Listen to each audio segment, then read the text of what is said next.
pessoal, bem-vindos a mais um vídeo do canal.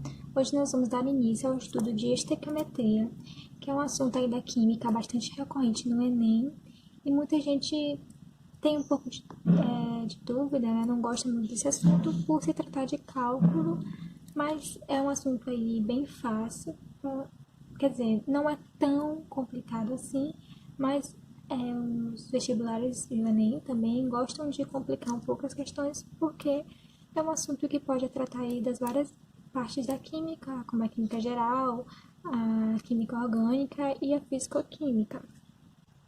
Muita gente lembra da estequiometria por conta da sua regra de 3, porque ela corresponde às proporções constantes, que é a lei de Proust.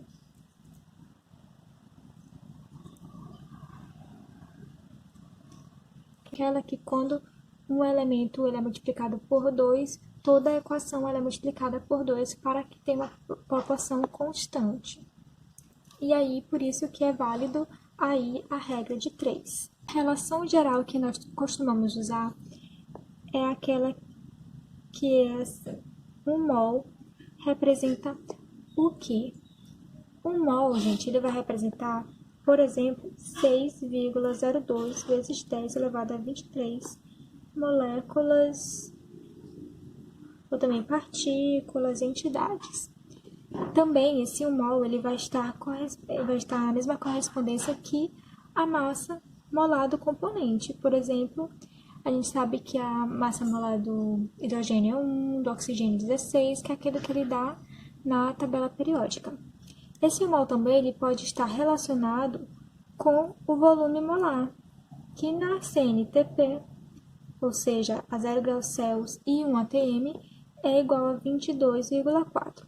Mas caso ele não dê na CNTP, ele vai ter que dar uma certa temperatura e uma certa pressão. E aí vocês vão fazer pelaquela fórmula PV igual a nRT, que é a fórmula dos gases. Agora, em relação às etapas, é que é uma parte muito importante, eu boto até em um asteriscozinho, muito importante, que vai te ajudar bastante na resolução das questões, para você não errar nada, também não passar por nada despercebido. Então, o que a gente coloca aqui como etapa? Primeiro eu vou botar as etapas e no final da aula eu vou colocar um exemplo para vocês verem como é que é isso na prática. Então, aqui as etapas. A primeira coisa que você vai ter que fazer é escrever a equação. Então, ele vai te dar um problema e vai ter que ter uma equação, que é a partir dela que você vai se basear no resto do cálculo, né? Então, você vai escrever a equação. O segundo, claro, você tem que balancear a equação, para poder não dar nenhum erro no cálculo. A terceira coisa que você vai ver é destacar os elementos, né, que ele está relacionando. Por exemplo, se ele estiver falando da água e do oxigênio, então você vai ter que destacar esses elementos. Então, destacar os elementos, componentes a serem tratados na questão. A quarta coisa que vocês têm que fazer é destacar, gente, uma coisa que muita gente pode aí tropeçar bem nessa parte de destacar as medidas. Por exemplo, ele pode estar dando 1 em massa, mas pedindo um volume do outro elemento. Então, você tem que estar bem atento a isso. E a quinta é se atentar-se para os casos especiais. Então, sempre que a gente vai tratar daqui a pouco, né? Sempre que a gente estiver falando de algum caso especial, vocês vão ter que aí dar um destaque para vocês não esquecerem de colocar. Então, gente, aqui nos casos especiais, quais seriam eles, né? A gente tem aqui, como por exemplo, quando a questão trata de um excesso ilimitante. Para você saber se tem um excesso ilimitante, ele geralmente vai dar aí, ele vai falar de pelo menos três componentes, né? Porque vai ter que ter, você vai ter que saber quem é o que está em excesso e quem está limitante. Então, você vai ter que fazer um cálculo que depois eu vou explicar para vocês no exemplo, para ficar mais claro. Mas vocês vão, a partir desses cálculos, dos dados que eles vão dar, você vai saber quem é que é o excesso e quem é o limitante. E sempre, sempre, quem comanda tudo é o limitante. E eu vou explicar depois o porquê. A outra coisa, né, é a pureza. E o outro, o rendimento.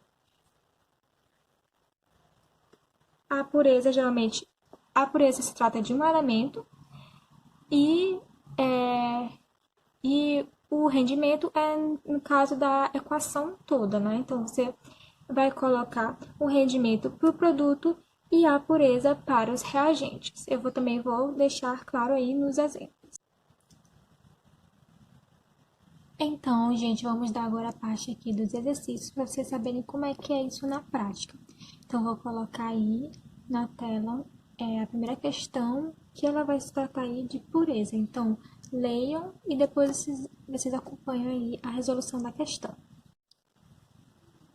Então, aqui nessa primeira questão, ele já dá a equação que facilita bastante a nossa vida e também já está balanceada. Então, a gente já elimina a primeira e a segunda etapa porque a questão já deu de mão beijada, né? Então, eu só coloquei aqui, copiei, e aí você vai para a terceira etapa, que é ver quem que ele está falando, né? Então, se vocês verem aí, ele se trata desse elemento aqui e desse gás hilariante aqui. Então, você já destaca eles. Aí, o que vai acontecer? Para fazer aquela regra de 3, você tem que ter uma primeira linha, né? E a segunda linha. A primeira relação e a segunda relação. E aí, você faz a regra de 3. No caso, a primeira linha que você vai botar aqui em cima, você vai botar daquela relação lá que eu botei. De 1 mol para massa molar, para volume molar e para o número de moléculas. E a segunda linha, você vai colocar de acordo com os dados da questão. Então, aqui, a primeira parte que eu vou colocar, você tem que destacar do que se trata, né? No caso, ele está tratando os dois de massa. Então, você pode até colocar aqui massa e massa. E aí, você vai botar na primeira linha, como aqui se trata de massa, então você tem que botar a massa molar. A massa molar, como é que a gente faz? O nitrogênio é igual a 14, o hidrogênio é igual a 1 e o oxigênio é igual a 16. Então, o NH4NO3, ele tem uma massa molar de 14 vezes 2, 28, mais 4, mais 48. Isso daqui vai dar 8 mais 16, 26, 7, 8, 80 gramas. E aí você coloca aqui 80 gramas. Que essa aqui vai ser a relação lá, vocês já perceberam? É a massa molar dele. A massa molar dele é de 80 gramas. E a massa molar desse gás hilariante aqui, N2O, a gente já viu que N vezes 2, 14 vezes 2, 28, mais 16, vai dar 14, 44 gramas. E então, é só você colocar aqui, nessa outra relação, que a massa molar é de 44 gramas. E aí você agora vai ver em relação aos dados da questão.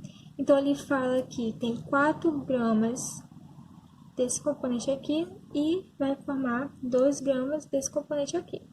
E ele quer saber o que? A pureza.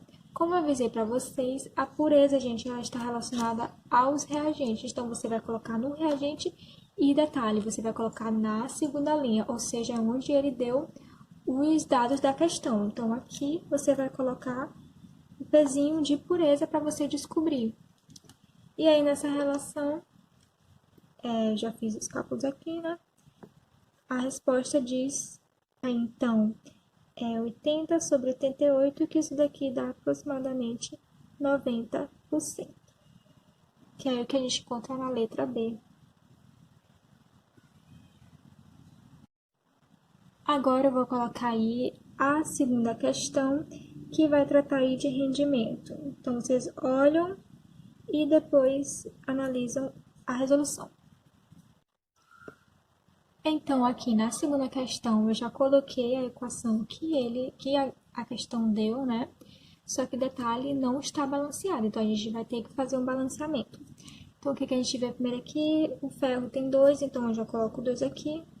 A gente olha que aqui tem 3 oxigênio, então aqui também precisa ter 3, então você multiplica por 3. E aqui, como ficou 3 carbonos, eu também tenho que multiplicar 3 aqui. Pronto, então já tem a equação aqui, já está balanceada, e agora nós vamos ver quais elementos que ele tá fazendo a relação. Então, a gente vai descobrir que é esse e esse bem daqui. E aí, vamos logo para a parte do que ele está relacionando, se é massa-massa, massa-volume. E aí, de novo, nós temos uma questão de massa-massa. Então, você escreve aqui massa-massa. E aí, ele fala o quê? Não, primeiro você vai ter que descobrir, né, qual é a massa molar dos elementos. Então, para esse primeiro elemento aqui, nós temos que a massa molar do ferro é 56 e a do oxigênio 16, como a gente já viu. Então, vai ficar 56 vezes 2, vai dar 112, mais oxigênio vezes 3, 48, então vai dar 10, 160 gramas. E a massa molar do ferro, né, a gente já viu aí, 56. Então, a gente vai botar que aqui tudo isso aqui por mol, por isso que fica a relação. Aí, primeiro a gente vai botar aquela relação que a gente aprendeu e o segundo dos dados, sempre lembrando disso. Então, para o primeiro, a gente vai botar aqui que a massa molar é 160 gramas para o do ferro. Agora, detalhe, gente, vocês estão vendo que aqui é para 2 mols de ferro, né? Então, você vai ter que botar vezes o 2. E aí, você só repete 56, botar aí 56, né? Gramas. E aí, na questão, ele fala que é 4,8 toneladas. Então, vocês têm que colocar aqui toneladas, porque aí o resultado vai ser em toneladas, se eu botar aqui na massa. Se eu quisesse botar para quilograma, multiplicava por 10 vezes a terceira, e aqui, então, você vai encontrar um resultado em quilograma. Mas como eu já coloquei em toneladas, então a gente vai descobrir o resultado em toneladas. E aí, o que ele fala? Que tem um rendimento de 80%. Rendimento, como eu já falei para vocês, fica aqui na parte dos produtos e fica na primeira fileira. Então, você vai colocar bem aqui. Só lembrar assim, gente. Pureza começa com P, mas na verdade você vai colocar nos reagentes, que é com R. E o rendimento começa com R, mas na verdade você vai botar no P, que é no produto, e também você vai botar no P de primeiro. Então, você sempre lembra isso, que facilita bastante na hora do cálculo. E aí, fazendo esse resultado aí, essa equaçãozinha aí, dá um resultado de 2,688 toneladas, que é o que tem aí na letra A. Bom, gente, nessa última questão aí, trata aí do assunto de excesso limitante, e ele pergunta qual a quantidade de matéria do oxigênio presente no final da reação. Quando ele fala isso, que vai ter uma quantidade presente no final da reação, então quer dizer que o oxigênio vai ser o agente em excesso, que ele vai sobrar. E aí, ele fala em que a primeira, quer dizer, vamos fazer as etapas, né? Aqui já tem a equação, já está balanceado, então a gente vai ver os elementos que ele está falando, que vai ser o monóxido de carbono e o gás oxigênio. E aí, ele pergunta em relação ao número de mols. E aí você vai colocar que 2 mols está para 1 mol. Por quê? Você vai ver essa parte aqui, o coeficiente que está na frente, que já está balanceado. Então, você vai botar 2 e 1. E aí ele fala que tem 9 mols. A gente vai fazer essa equação para descobrir o número de mols aqui com base no limitante. A gente sempre tem que fazer com base no limitante porque ele é o que vai dar o norte correto, porque ele é como se estivesse correto e aqui é como se estivesse errado. Então, para a gente fazer chegar ao correto, a gente tem que se basear no correto já. E então, é como se a gente tivesse, por exemplo, um bolo, e aí se eu quisesse formar 2 bolos no final, eu preciso duplicar a quantidade de leite. E eu quero saber quanto que vai dar de ovo, por exemplo. E se eu tiver, por exemplo, 7 ovos e na equação der 5 ovos no final, então eu sei que quanto de excesso tem 2 ovos. Mas eu só descobri isso porque eu coloquei eu vou ter que colocar nessa relação primitiva, que é de 2 leites, 2 proporções de leite para 4 ovos, né, que eu falei, e 2 bolos. Então, gente, eu trouxe aqui um outro exemplo de excesso ilimitante, agora um pouco mais complicado, né, que era o estilo que eu queria mostrar para vocês, quando ele trata aí de 3 elementos, e para você descobrir qual é o limitante, qual é o excesso, e depois fazer uma relação com o limitante e com outro elemento. Então, aqui ele já dá a equação balanceada, então já coloquei. E agora ele pede duas coisas: quem é o limitante e quanto que vai ser formado desse elemento aqui, do hidróxido de alumínio, né? Então, primeiro, para a primeira equação, você vai destacar aqui que são os reagentes. Eu quero saber quem é que está em excesso e quem é o limitante.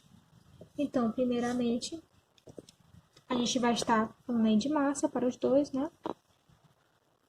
E aí eu já falei, né? O primeiro a gente vai botar o dado que é normal, a massa molar deles, e embaixo o que foi dado. Então, a massa molar desse elemento aqui, eu já calculei, vai dar 342. 342. Então, você já vai colocar aqui 342 gramas.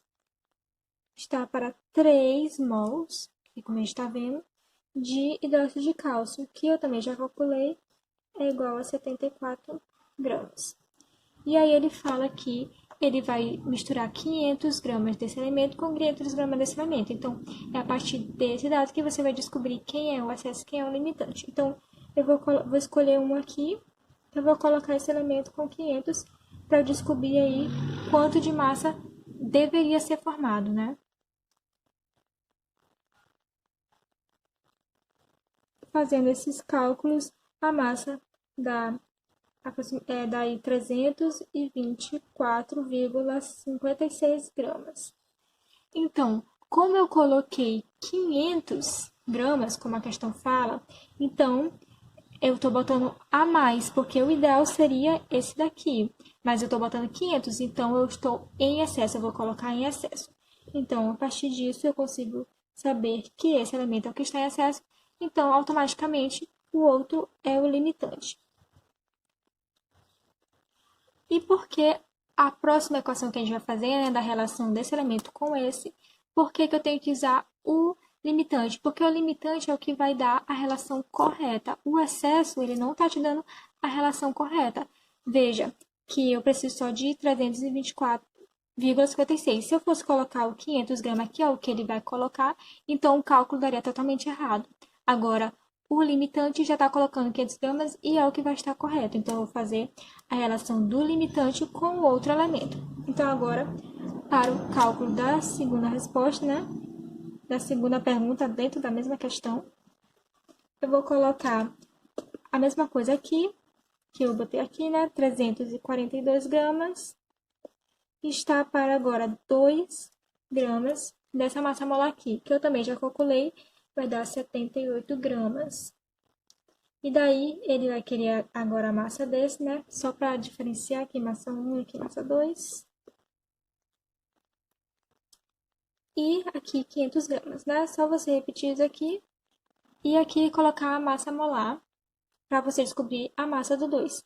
Então, quanto de massa é que vai ser formada? Já fiz aqui o cálculo, vai dar aproximadamente 228. Então, a nossa resposta é que o agente limitante é o sulfato de alumínio e a massa que é formada de hidróxido de alumínio é 228 gramas, o que tem aí na letra D.